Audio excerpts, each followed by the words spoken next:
trouve que l'originalité et la créativité sont de moins en moins visibles aujourd'hui dans les techniques marketing et storytelling des marques.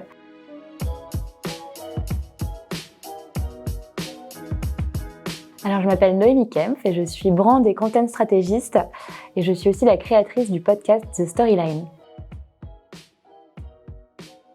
The Storyline, c'est un podcast qui part à la rencontre des créateurs de contenu et des storytellers et qui essaye de comprendre un peu ce qui fait la désirabilité et les stratégies marketing qui marchent des marques les plus sexy aujourd'hui.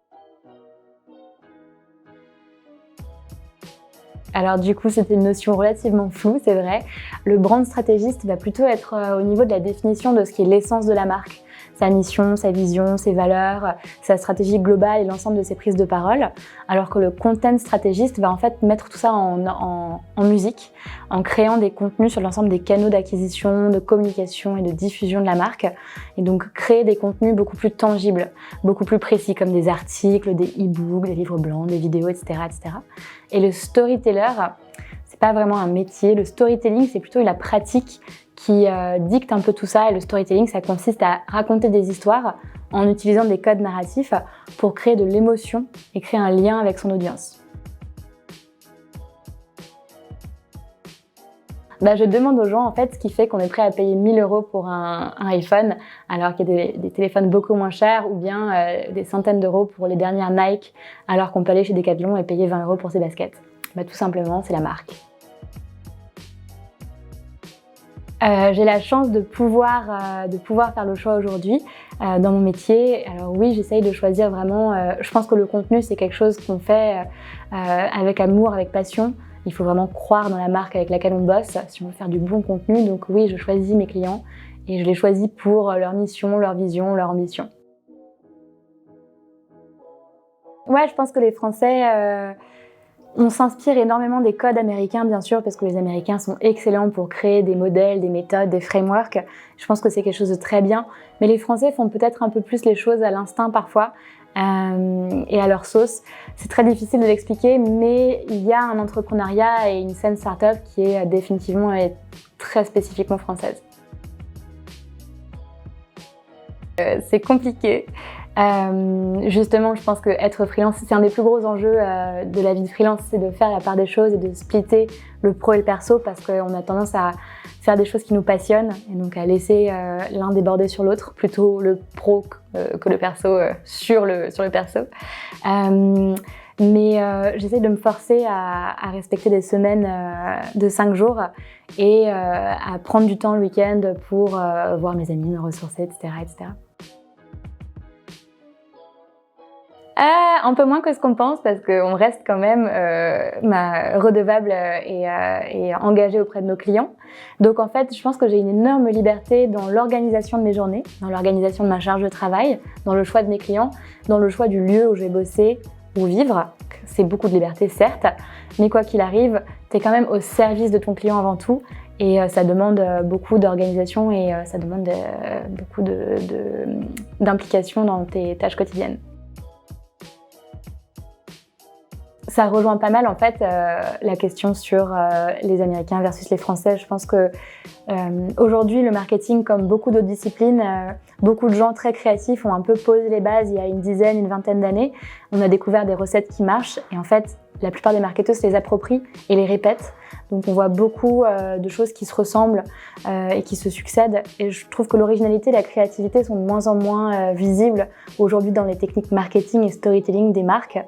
Et je pense que c'est une erreur et que pour qu'une marque soit vraiment désirable, il faut qu'elle soit authentique et qu'elle ait sa propre voix, VOIX, d'où mon slogan Be a Voice, Not an Echo. En fait, ne pas se limiter à répéter les choses et les bonnes recettes qui marchent bien, même si ça marche. Et je pense qu'il faut s'astreindre à développer un message qui est vraiment personnel à sa marque pour avoir vraiment un rayonnement qui soit attractif. Beaucoup de choses, beaucoup de travail déjà, mais au-delà de ça, beaucoup de rencontres. Je l'avais fait pour rencontrer des content managers dans des startups que j'admirais ou des boîtes que je trouvais très belles. Et en fait, ça m'a ouvert aussi une ligne directe de communication avec les auditeurs du podcast qui me racontent un peu leur quotidien, qui me racontent en quoi les épisodes les aident parfois à faire des choix dans leur stratégie marketing ou à se débloquer sur certains sujets. Et c'est hyper cool de se sentir utile et de voir que le podcast, au-delà des rencontres que je peux faire moi, a un vrai impact sur le métier de certains. D'un problème, Edito, c'est un produit qu'on a développé avec un ami qui est maintenant développeur chez Google, qui est encore en bêta parce qu'on n'est pas très rapide dedans. Mais en gros, l'idée, c'est que c'est un outil qui aide les créateurs de contenu à gérer différents projets en simultané et à faire valider en fait leur projet de contenu avec potentiellement des clients, des partenaires ou d'autres freelances. Parce que mon problème numéro 1 en tant que freelance créatrice de contenu, c'était de gérer mes différents clients. Et donc de faire valider des documents à droite à gauche, de gérer les accès sur les folders, sur les dossiers, de donner des accès à des dizaines de personnes. C'est vraiment pas facile et les outils sont pas adaptés aujourd'hui aux créateurs de contenu, donc on a voulu faire quelque chose dans ce sens-là. Alors, en fait, je connais le fondateur d'Adaptivity. Adaptivity, c'est une start-up dans les tech à Bangkok, en Thaïlande, qui veut aider les jeunes talents ou les personnes en reconversion professionnelle à se réorienter vers le digital. J'aime beaucoup l'Asie du Sud-Est, j'y ai passé beaucoup de temps, j'y ai travaillé et je suis très attachée à cette région du monde. Et je suis aussi persuadée qu'elle est pleine de talents qui sont sous-évalués et qu'elle a une énorme transition à faire puisque l'industrie 4.0 menace beaucoup d'emplois et que c'est un business qui va énormément exploser dans les années à venir.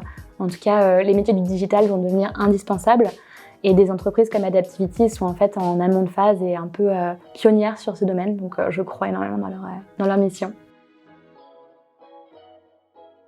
Ah, c'est le bazar. Je ne suis pas très focus par nature, mais justement, je pense que ma tendance à la dispersion, mais mes expériences professionnelles qui m'aident à tout cadrer, font que j'essaye de laisser du temps pour la divergence et justement un peu les idées qui vont à droite à gauche, et c'est ce qui me permet de rester créative et de me lancer dans de nouveaux projets. Mais j'essaie de m'astreindre quand même à des emplois du temps un peu plus rigoureux, et à me bloquer des créneaux horaires et des jours spécifiques sur lesquels je vais bosser sur certains sujets pour essayer de cadrer un peu tout ça. Tant qu'on estime bien sa charge de travail et qu'on est prêt à un peu tout réorganiser à la dernière minute, tout se passe bien, plus ou moins. À 3 ans, même si c'est très difficile pour moi de me projeter à plus de 6 mois, à 3 ans, ce que j'aimerais avoir construit avec The Storyline, c'est un filet de sécurité pour les content managers et les rédacteurs freelance, en tout cas les marketeurs freelance, qui ont envie de se lancer mais qui n'ont pas forcément les moyens de trouver des clients et d'exiger des tarifs qui sont des tarifs que je considère comme fair aujourd'hui. Il y a beaucoup de gens qui se lancent, il y a beaucoup de concurrence et quand on n'a pas un réseau qui est conséquent, c'est très difficile de trouver, de faire assez de revenus assez rapidement. Et ce que j'aimerais avec The Storyline, c'est en fait faire rencontrer des clients qui sont engagés, qui ont des belles visions et des rédacteurs freelance, qui soient juniors ou seniors, qui ont des belles compétences et faire en sorte que The Storyline protège un peu l'un et l'autre. Side project, parce qu'en fait, j'adore bosser sur plusieurs choses à la fois. Je trouve que justement la créativité dans un projet ou dans une activité amène des idées dans l'autre et c'est important de faire plusieurs choses à la fois malgré tout ce qu'on vous a appris jusqu'à présent. Article. Je fais un podcast, mais j'écris aussi beaucoup de contenu écrit et j'adore écrire. Ça me permet de poser mes idées sur les papiers, de les structurer et sortir un peu le chaos qu'il y a dedans et le structurer. Storytelling, parce que le copywriting, c'est des techniques très cadrées qui viennent de nos amis américains, alors que le storytelling, c'est beaucoup plus personnel, c'est beaucoup plus intuitif et émotionnel, et c'est justement ça qui est difficile à créer et à mettre en place. Couteau suisse. Je pense que j'aime beaucoup cette expression américaine qui est Jack of all trades but master of none, qui est en fait d'être un petit peu intéressé dans tout, d'être curieux de tout et donc du coup de savoir faire plus ou moins tout, mais de ne pas trop se spécialiser. Et ça rejoint le concept du profil T-shaped aujourd'hui. Je ne sais pas si c'est quelque chose qui est connu, mais le profil T-shaped, c'est quelqu'un qui a des compétences dans l'ensemble des disciplines connexes à son métier et qui a un secteur d'expertise profond. Je pense que c'est le futur du travail, c'est d'être des profils T-shaped. Je pense que je dirais mentor. Parce que ce qui m'apporte le plus de plaisir aujourd'hui, c'est de voir les gens se révéler et s'épanouir et grandir quand je leur amène un peu des idées ou que je les débloque sur les sujets sur lesquels ils bloquent.